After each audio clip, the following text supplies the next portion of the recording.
नमस्कार छात्रों, पिछले लेक्चर तक हम प्रश्न पत्र क्रमांक 16 के अंतर्गत भाषा विज्ञान इस प्रश्न पत्र में हमारी 5वीं जो इकाई है अर्थ विज्ञान उसको लेकर चर्चा कर रहे हैं। इसमें से अर्थ परिवर्तन के जो कारण हैं इसको हम उदाहरण सहित देख रहे हैं। अब तक हमने अर्थ परिवर्तन के लगभग 6 कारण देखे हैं और उन कारणों के आधार पर हम समझ पा रहे हैं कि किसी भी शब्द का अर्थ किस वजह से बदलता है, परिवर्तित होता है, उसके पीछे की ऐसी कौन सी स्थितियाँ आ जाती है कि जिसके कारण शब्दों के अर्थ जो है विशिष्ट स्थिति में विशिष्ट अर्थ देते हैं। तो इसको लेकर हम चर्चा कर रहे हैं। अब तक हमने लक्षणा, व्यंग्य, सादृश्य और फिर अज्ञान, विनम्रता एवं शिष्टाचार, सुश्रव्यता अथवा सुरुचिपूर्ण भाषा का प्रयोग या शब्दों का प्रयोग, अब तक ये कारण देखे हैं। अगला कारण है परिवेश तथा वातावरण। देखिए, आपके आसपास जो माहौल है, जो आपके आसपास जो परिवेश है, वो भी कुछ हद तक जो है यहाँ पे शब्दों में अर्थ के स्तर पर बदलाव लाता है। तो इसमें हम देखते हैं कि वातावरण के अनुसार वहाँ पे शब्दों के अर्थ जो है विशिष्ट संदर्भ में वहाँ पे इस्तेमाल होते हैं। विभिन्न परिवेशों के कारण बहुत से शब्द जो है परिवेश तथा वातावरण के कारण अलग अलग अर्थ में वहाँ पे प्रयुक्त होते हैं। शब्द वही होता है लेकिन आसपास का जो माहौल है, आसपास का जो वातावरण है, उसके चलते वहाँ पे उन शब्दों का अर्थ जो है अलग वहाँ पे सामने आता है।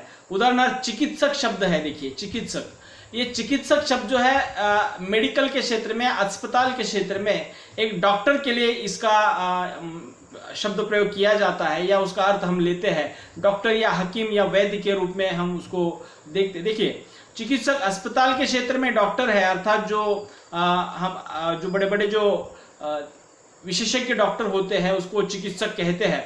साथ ही साथ यूनानी पद्धति में यहाँ पे यूनान का जो परिवेश है, वातावरण है, वहाँ पे हकीम के रूप में वहाँ ये इस्तेमाल होता है। और आयुर्वेद में इसको चिकित्सक को वैद्य के रूप में भी यहाँ पे मतलब समझा जाता है, ग्रहण किया जाता है। इसी प्रकार ऐसे बहुत सारे शब्द जो है हमारी भाषा में मौजूद है। उदाहरणार्थ मंदिर शब्द जो है, मंदिर, ये पाठशाला या शिक्षा के क्षेत्र में, पाठशाला के संदर्भ में आ जाता है। मतलब ज्ञान मंदिर भी हम उसको कहते हैं। अर्थात पाठशाला के संदर्भ में अगर बात की जाए, शिक्षा के संदर्भ में अगर बात की जाए, मंदिर शब्द जो है वहाँ पे पाठशाला के अर्थ में प्रयुक्त होता है। इस्लाम पद्धति का शिक्षा स्थल जो है उसको मदरसा कहा जाता है। अर्थात ये सभी स्थितियाँ जो है हम देखते हैं कि उन शब्दों के अर्थ आसपास या वो जिस माहौल में वो शब्द प्रयोग किए जा रहे हैं वहाँ पे उसका अर्थ बदलता हुआ आपको दिखाई देगा। प्राचीन एवं भारतीय पद्धति का शिक्षा स्थल उसको गुरुकुल कहा जाता था। मतलब गुरुकुल, मदरसा, पाठशाला, ये जो स्थान है वहाँ पे मौजूद जो शब्द है उन स्थितियों में वहाँ पे विशिष्ट अर्थ जो है वहाँ पे देते हैं। पूजा स्थल के रूप में मंदिर का उच्चारण किया जाता है, उसको प्रस्तुत किया जाता है। गुरुद्वारे के या मठ के तौर पर या विहार जो होता है, बुद्ध विहार, उसको भी वहाँ पे उस अर्थ में वहाँ पे लिया जाता है। मस्जिद या गिरजाघर या दरगाह जो है, आदि शब्द भिन्न भिन्न प्रदेशों से, परिवेशों से होने के कारण वहाँ पे लगभग वही अर्थ जो है लाते हैं। ये सभी शब्द जो है अर्थ के आधार पर लगभग एक समान है। उसी प्रकार कॉर्न शब्द जो है, कॉर्न, अंग्रेजी का कॉर्न शब्द है, वो भिन्न भिन्न देशों में कभी गेहूं, कभी मक्का, तो कभी बाजरे के लिए वो शब्द प्रयुक्त होता है। अर्थात कॉर्न एक ही शब्द है लेकिन अलग अलग प्रदेश में उसके लिए जो अर्थ जो लिया जाता है, गेहूं के संदर्भ में आता है, मक्के के संदर्भ में आता है या बाजरे के संदर्भ में आता है। उसी प्रकार हरियाणा और उत्तर प्रदेश में देश शब्द का प्रचलन जो है, देश, वो देश शब्द जो है वो अस्थाई निवास के लिए वहां पे प्रयुक्त होता है। असल में देश हम जानते हैं कि नेशन के लिए इस्तेमाल होता है, लेकिन उत्तर प्रदेश तथा हरियाणा में ये देश शब्द जो है वहाँ पे अस्थाई निवास, जो टेम्पररी घर जो होता है, उसके लिए वो प्रचलित है। परंतु उन्हीं राज्यों के पूर्वी जिलों में ये घर के लिए भी प्रयुक्त होता है। अर्थात अपने देश वापस आना, अपने घर वापस आना, उसी अर्थ में भी वहाँ पे प्रयुक्त होता है। उसी प्रकार फादर, सिस्टर, कलम, राजा रानी, बादशाह, बेगम, ये सभी शब्दावली जो है अपने अपने विशिष्ट वातावरण में, विशिष्ट परिवेश में वहाँ पे हम देखते हैं कि अलग अलग अर्थ वहाँ पे सामने लाते हैं। ईश्वर और खुदा एक ही जैसा है, मतलब उसकी जो भावना है या उसकी जो अर्थ की जो सीमा है लगभग वही एक ही है, ईश्वर और खुदा, लेकिन परिवेश भिन्न है। तो इस तरह से शब्दों के जो अर्थ है परिवेश की भिन्नता के कारण वहाँ पे बदले हुए दिखाई देते हैं। तो इस तरह से अर्थ परिवर्तन का प्रमुख कारण जो है यह वातावरण या परिवेश भी वहाँ पे दिखाई देता है। अगला जो अर्थ परिवर्तन का कारण है वो प्रयत्न लाघव या संक्षिप्तीकरण, जिसको बोलते हैं शॉर्ट फॉर्म। अर्थात हमारी ये जन्मजात प्रवृत्ति यह है कि हम बहुत बार बड़े बड़े वाक्यों कहने की बजाय छोटे छोटे वाक्यों में अपनी बात कहने के लिए कोशिश करते हैं। उसी प्रकार हमने बहुत सारे ऐसे शब्दों को आज जो है संक्षिप्त या शॉर्टकट रूप में इस्तेमाल करना शुरू किया है। उदाहरणार्थ गुड मॉर्निंग कहना है हमें तो जीएम कह देते हैं, हम गुड नाइट कहना है तो जीएन कह देते हैं। अर्थात ये एमए करना, मतलब मास्टर ऑफ आर्ट्स अगर आप कर रहे हैं तो एमए वहाँ पे किया बोला जाता है। बैचलर ऑफ आर्ट्स आप पढ़ाई कर रहे हैं तो वहाँ पे बीए कहा जाता है। बैचलर ऑफ साइंस कहा जाता है तो आप कर रहे हैं तो वहाँ पे बीएससी कहा जाता है। ये जो शॉर्ट फॉर्म बने हुए हैं उसके कारण भी शब्दों के अर्थ में वहाँ पे परिवर्तन किस प्रकार आता है उसको थोड़ा सा देखेंगे। देखिए, प्रयत्न लाघव या संक्षिप्तीकरण के कारण शब्दों के अर्थ में बदलाव आता है। लंबे कथन को संक्षिप्त करके प्रस्तुत करने की मनुष्य की एक प्रवृत्ति, जिसके कारण अर्थ में परिवर्तन आ जाता है। मतलब जो लंबा है या उच्चारण के लिए थोड़ा सा जो कठिन है, ऐसे शब्दों को हम ज्यादातर जो है संक्षिप्त में व्यक्त करने की कोशिश करते हैं। उदाहरणार्थ रेलगाड़ी शब्द है तो वहां पे हम सिर्फ रेल शब्द का इस्तेमाल कर रहे हैं। अर्थात रेलगाड़ी बड़ा शब्द है, वहां पे हम रेल शब्द इस्तेमाल करते हैं। अर्थात रेल का अर्थ वहां पे पटरी होता है, मतलब जो जिसके ऊपर से वो रेलगाड़ी जो है दौड़ती है उसको पटरी कहा जाता है। तो रेल शब्द आने के कारण जो है वहां पे उस रेल शब्द का अर्थ हमने रेलगाड़ी के रूप में वहां पे समझ लिया। तो शॉर्टकट के कारण भी किस प्रकार शब्दों के अर्थ बदलते हैं उसी प्रकार, परंतु हम रेलगाड़ी के रूप में उसका प्रयोग करने के कारण वहां पे रेल शब्द जो पटरी के लिए इस्तेमाल किया जाता था उसको हम रेलगाड़ी के रूप में इस्तेमाल कर रहे हैं। उसी प्रकार डाक टिकट को हम टिकट कहते हैं। डाक टिकट अर्थात पोस्ट ऑफिस का जो टिकट होता है उसको हम टिकट कहते हैं, असल में वो डाक टिकट होता है।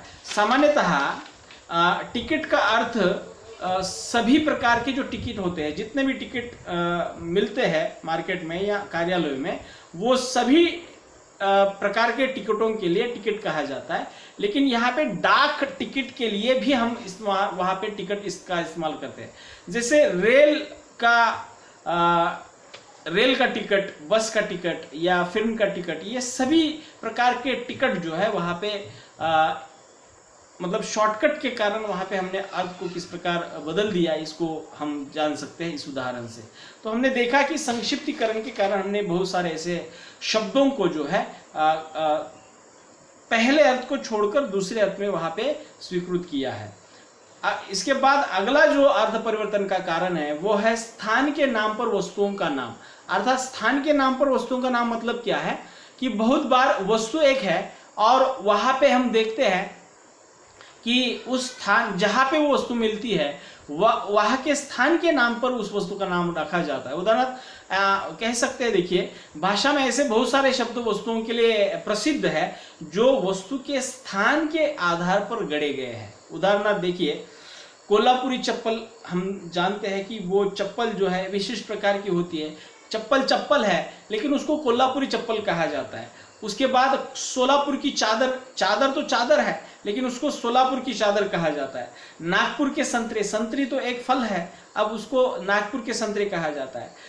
हापुस जो आम, अभी जो आम का सीजन चल रहा है तो वहाँ पे हम देखिएगा देवगढ़ हापुस, रत्नागिरी हापुस या ऐसे जो देखते कि बहुत सारे आम की प्रजातियां हैं, उसमें से देवगढ़ हापुस, ये रत्नागिरी हापुस। अर्थात इस आम को दिया गया नाम जो है उस स्थान के आधार पर वहां पे दिया गया है। उसी प्रकार स्ट्रॉबेरी जो फल है वो महाबलेश्वर की स्ट्रॉबेरी, उसी प्रकार सेब जो आते हैं, सेब एप्पल जिसको कहा जाता है वो कश्मीर के सेब, वो स्थान के आधार पर वहां पे हम उन शब्दों को जो है ग्रहण कर रहे हैं। पैठन की पैठनी, अर्थात ये शालू है, एक प्रकार की साड़ी है, लेकिन वो पैठन में तैयार होती है, पैठन में मशहूर है, इसलिए उस शालू को नाम पैठनी दिया जाता है।